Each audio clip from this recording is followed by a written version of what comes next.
Let's go back to Sal and Darren. Gentlemen, what's the update? Hey, Hannah, I got an update from Steven Espinoza, Executive Vice President of Showtime. Just talked to him on the phone moments ago. He did acknowledge there are outages all over the country. He's called them scattered outages. They are allowing cable systems to reboot so that people can get to see the fight. They are in a holding pattern, a little bit of a delay, he told me. He said, quote, we're going to slow it down a little to allow cable systems to reboot. Darren Rovell, what are you hearing?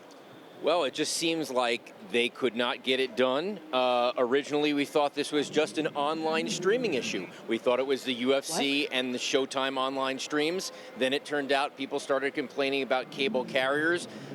Many cable carriers are down.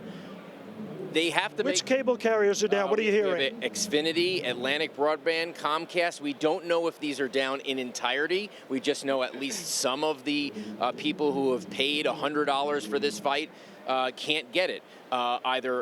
What's it like on social? What are people saying all over Twitter?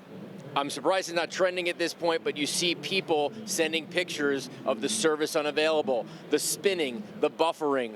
By the way, UFC Fight Pass, the first that had gone down, they said that they were addressing the issue. They would have a response. That was at 6:25, and now, obviously, we're hours later. They have not responded at all. They have not responded to us either. WME IMG, who owns the UFC, obviously a partner in this fight, they also haven't responded. So Mr. Espinoza said to me they're going to try to do a couple of interviews, delay things, allow them to reboot.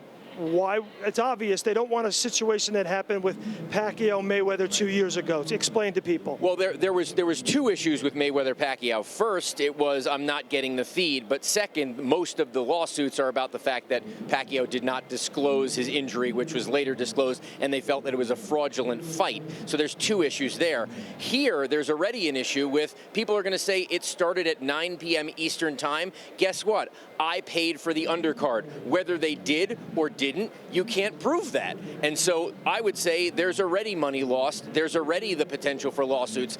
What they're trying to save here is to say, at least we gave you the main event. And obviously, they don't want to leave money on the table. If they were to break the 4.6 million pay-per-view buys and then have to give back the money, they don't want to do that. Not only that, there's a lot of excitement, Hannah, about this fight worldwide. People want to see it. They don't want to turn on their cable and not see the fight.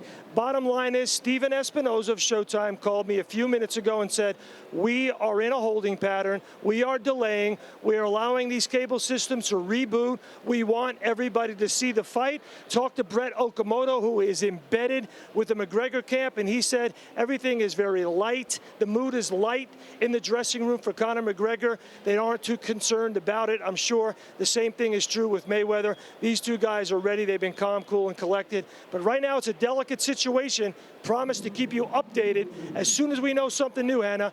Coming right to you.